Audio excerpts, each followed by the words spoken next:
We loosen the 2 screws here, right there and there.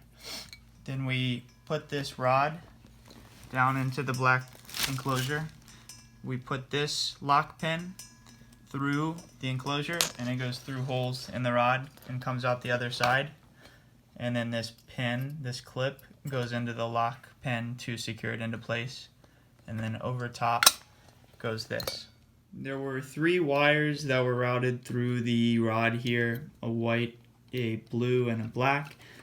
And there were 2 wires that were coming from the ceiling, a black and then a white. The black rod coming from the ceiling, that one we attached to the black and the blue and put some electrical tape and put the wire cap on there, and it's tucked away. And then the white wire coming from the ceiling was attached to the white coming from the rod.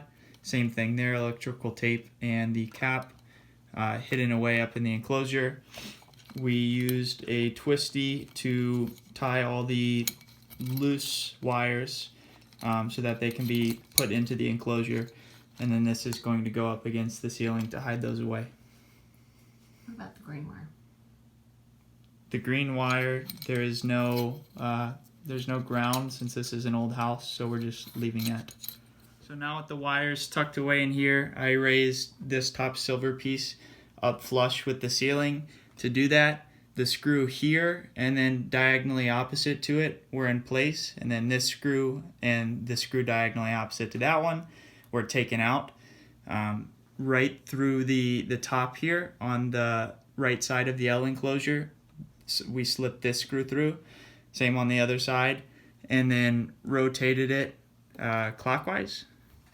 Yeah, rotated it clockwise to lock it into place, and then these screws were put into the round hole, and that goes into the black hanger enclosure that we saw earlier. To attach the blades, there's a marking that says this side up. So that's the side that's going to be facing the ceiling. There's screws and then these kind of plastic rubbery washers. The screws go through, and then the washers go on the other side.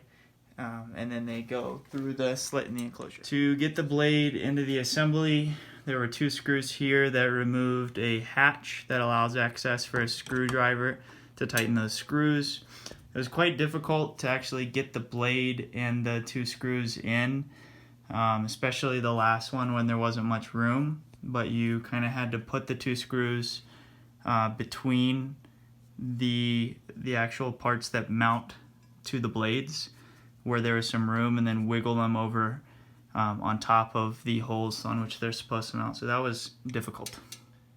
Now we're done. We've put the cover over the light bulbs, turned back on the electricity, and the fan is working. Probably took us about 45 minutes or so with minimal problems with anything in the instructions or anything. So overall, it was pretty easy. We can turn the light on as well, and that works. So, all done.